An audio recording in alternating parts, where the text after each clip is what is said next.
આ ચેનલની અંદર કોઈ ચાર્જ લેવામાં આવતો નથી અને ફોટા અને નંબર મેકવામાં જવાબદારી બધી તમારી રહેશે અને ઓડિયો ક્યારે ડિલીટ કરવામાં આવતો નથી. તો સાંભળો તમે આ ઓડિયો રેકોર્ડિંગ. મારે એક જાદુના પ્રોફેશનલ શો, જાદુગર છું, પ્રોફેશનલ જાદુના શો કરું છું. હા. વળી પાછો કપાઈ ગયો, પાછો કરવો જોશે ફોન. ના બોલો બોલો.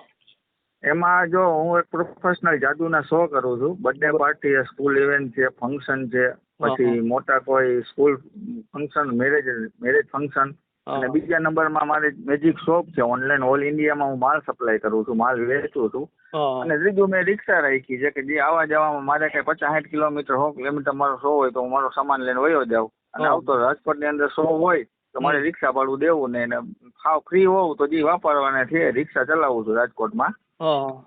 મારા ઘરના મકાન છે, બરાબર છે. મારો ભાઈ છે નાનો, એનું મકાન એ નોખું અલગ છે. બે ભાઈનું અલગ અલગ મકાન છે અને ઉપર મારે ભાડે મકાન દીધું છે, જરૂર અત્યારે નથી એટલે ભાડાની આવક છે. બે બાબા છે, એક બાબો વડોદરામાં ભણે છે, MCA નું, અને ઈ અહીંયા જ છે. અને એક નાનો બાબો છે, ઈ આપણે અમારા ભેગો છે, એની 9મું ભણે છે. ઓલો ભેગો જ છે પણ ઈ વડોદરા ભણે છે, કે ભણવા વડોદરા મોકલો છે એને, બહાર ભણે. અને એનું ભણતર ઊંચું છે. કાલ સવારે નોકરી લાગશે તી બહાર જ જશે, એને ગુજરાતમાં નોકરી મળશે ને એને ગુજરાત બહાર જ જવું જોશે, કાં ગુજરાત બહાર કાં ઇન્ડિયા બહાર. અને મમ્મી પપ્પા છે સાથે, બસ. અને ઘરમાં બધી સગવડ છે, કાંઈ વસ્તુ ઘટે એમ છે. ઘરના મારે કોરોનામાં ઓફ થઈ ગયા છે એટલે મારે બીજું પાત્ર ગોતવું પડે એમ છે. કોઈ સારું વ્યવસ્થિત પાત્ર હોય, ઘર સંભાળી શકે એવું હોય. અને મારી યુટ્યુબ ચેનલ છે, તમને મેં લિંક મોકલી છે, તમે એ કહી શકો છો. જો જોવું જોઈ શકે લાઈવ. હું ઘણી વાર મારા વિડીયો યુટ્યુબ ચેનલમાં મૂકું છું. ઇન્સ્ટા છે, મારી ઇન્સ્ટા ચેનલ છે. અને કોઈ વ્યવસ્થિત ઘર સંભાળ્યો પાત્ર હોય તો આપણી ગણતરી છે. તમે આમાં કેટલા કમાતા છો? કમાવજો અત્યારે જે મારું આ જાદુનું સ્ટાર્ટઅપ છે એટલે એના હું ગણતો જ નથી, કારણ કે એમાં મારે જાદુની શોપ છે ને, એમાં રોકાણ એમાં કમાણી એમાં નાખતો જ નથી, બરાબર છે.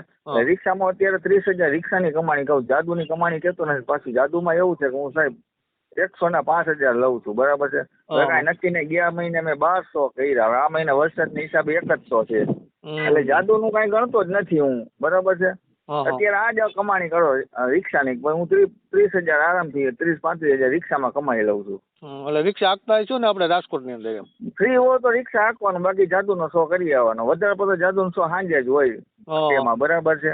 અને જાદુમાં મારું શું છે કે તો દુકાન કરી છે, તો તમને ખબર છે સામાન્ય પાનની દુકાન કરીએ તો 1.5-2 લાખ રૂપિયા જોઈ વસ્તુ રાખવામાં. તો મારી જાદુની પ્રોડક્ટ છે ને, 1000નો પ્રોડક્ટ આવે, એમાં હું કઈક ભરું, મારી દેખાડું તો કોઈક મારા ઘરથી લઈએ. એ બધું સ્ટાર્ટઅપ થતા 1-2 વર્ષ થાય, દુઃખ શોપ હલાવતા. કારણ કે આપણે સામાન્ય લોકલ માર્કેટની કરિયાણા દુકાન કરો કે ગમે અમારે દરજીની દુકાન કરો તો 6-8 મહિને મેળે આવે. અને આ તો મારું લોકલ માર્કેટ તો 2-3 જાદુગર જ છે. તમારે અહીંયા અમરેલી થી આવે છે ઘણા લેવા, એટલે લોકલ માર્કેટ ઓછી છે. મારે બહારની જ માર્કેટ વધારે છે. એ સેટઅપ કરતા અમારે 1-1.5 વર્ષ થાય, એટલે એની હજી આવક મેં ગણી નથી મારી એમ, બરાબર છે. અત્યારે જે એમાં આડાઉ, કારણ કે આપણે રોકડા રોક્યા નથી, જે આવતા જાય છે રોકતો જાઉં છું, આવતા જ આમ વેચાણ કરું ને આમ રોકાણ કરું છું. એટલે એ વરસ દિવસ દિહાડી તો હાલે ને, 1-1.5 એટલે એ સેટઅપ થઈ જાય. પછી રિક્ષા આપવાની બહુ જરૂરી ન પડે એમ. અને આ કલાકાર, અમે કલાકાર કહેવાય. કલાકારનામાં સ્ટ્રગલર હોય, બરાબર છે. આજે 5,000 લઉં છું, કાલે હવે 10,000 થઈ જાય મારું, કારણ કે હું એક બતાડું છું મેન્ટલ એક્ટિવ. ગુજરાતમાં કોઈ નથી દેખાડતા પાછા. એવું એમ ને? હા, હું મેન્ટલિઝમ એક દેખાડું છું. જે આપણે સુવાની શાનું નામ સાંભળ્યું હોય તો એ 1.5 લાખ રૂપિયા 100 ના લે છે, એ વડોદરાના જ છે. અને એ બધી મેન્ટલ એક્ટર દેખાડ, એની હું 4 થી 5 એક્ટ મારા શો માં દેખાડું. મને આવડે છે ને, હું 1-2 દેખાડું મારા શો માં, બધી નથી બતાડતો. પણ 1-2 એક્ટ તો હું ખુદ કરું છું અને શો માં બતાડું જ છું. એટલે હજી આ બધું હું કલાકારની લાઈન સ્ટાર્ટઅપ હોય, બરાબર. હજી હું 5 લઉં, કાલે હવે 10 લઈશ ને 20 લઈશ, એ આપણા નસીબની વાત છે. અત્યારે હું આ વખત હું ગણતો નથી એની, બરાબર છે.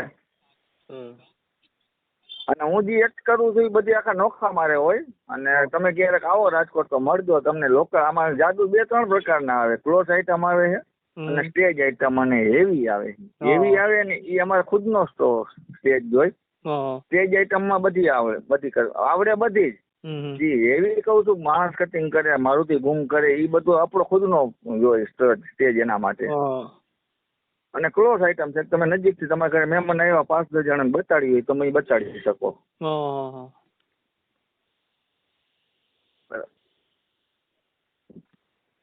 એટલે આ તમને જે બધું છે એ કીધું બરાબર છે મારું સાચું. અને તમારે કાંઈ મારી માહિતી જોતી હોય તો રાજકોટમાં તપાસ કરી શકો છો. અને કોઈની ગણતરી હોય તો એવું નથી, હું મારા સાસુ છે સસરા તો છે ને એના નંબર ને એના એડ્રેસ તમે એને પૂછી આવવાની છૂટ છે દીકરી કઈ રીતે રાખી હતી.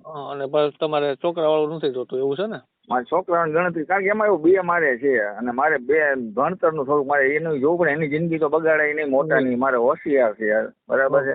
હમણાં એના તો મેં ₹1,00,000 નું લેપટોપ લીધું છે. ભણતરનું મારે ખાસ પેલા જોવું પડે. ભણી લે ને પછી મારે ઉપાધિ નથી. એનો પગાર એમ કહેતો તો સ્ટાર્ટઅપ 80,000 ચાલુ થાય મારો પગાર. હું ભણી લઈશ ને એટલે અત્યારે 20-25,000 તો રાજકોટમાં 8 કલાકમાં એ પગાર. હમણાં 6 મહિના એનું ભણતરની રજા વેકેશન જેવું હતું. MCA કર્યું, BCA કર્યું, પછી MCA કરવાનું હતું. એટલે 6 મહિના એમાં વચમાં ગયા બધી. 6 મહિના નોકરી રાજકોટની અંદર રહ્યો તો 25,000 પગાર 8 કલાકના દેતા હતા. હજી એને ભણતર બાકી છે તોય એમ. તો સારું જ કહેવાય ને, એટલું બધું હોશિયાર બરાબર છે. એટલો હોશિયાર એટલે જ કહું છું. અત્યારે 8 કલાક જ જાતો. તમે એવું જોતો તમે એનું એડ્રેસ દો કે ક્યાં જાતો, બરાબર છે. એને 8 કલાક જાતો, બપોરે 12:30 જમીને 8:30 આવતો ઘરે, છૂટી જતો. એને 25,000 પગાર 8 કલાકમાં દેતા. એને ભણતરે બાકી છે. અને હજી એમ કેતો હતો કે હું પાર્ટ ટાઈમ અહીંયા કામ કરીશ ને તો 10-12 હજાર તો અહીંયા બેઠા બેઠા કરી લઈશ. એટલે એનો ખર્ચો થોડો ઘણો બી કાઢી લઈએ છે, એવું નથી. પણ આપણે છોકરાની જિંદગી માટે જોવું પડે એવું છે કે ભાઈ આપણે હાટું એનું ન બગાડે. એટલે કોઈ પાત્ર મળી જાય ને કે ભાઈ સંભાળી શકે, આ ભવિષ્યની જિંદગી સારી જ છે, ભણી લે પછી તો કાંઈ ઉપાધિ નથી મારે, બરાબર છે.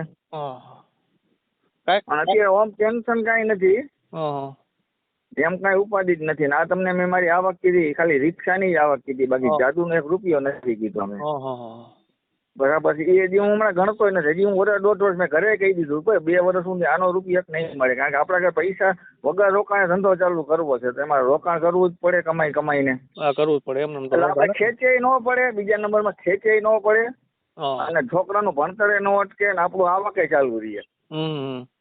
બધું વિચારીને કરવું પડે. ભાઈ અમે જાજુ રોકાણ કરી નાખો તો પૈસાની ખેંચ પડે, તો છોકરાને ભણતર માટે હોય તો એનું જોવું પડે, એના હાટું રાખવા પડે. એટલે અમે તમને હા ભલે કાંઈ વાંધો નહીં, આપણે મેં કીધું બરોબર. હવે અને તમારી મને યુટ્યુબ ચેનલે મોકલજો, હું તમે સબસ્ક્રાઈબ કરી દઈને જોઈશ. એ વાંધો ને, સારું. હા ભલે. હા.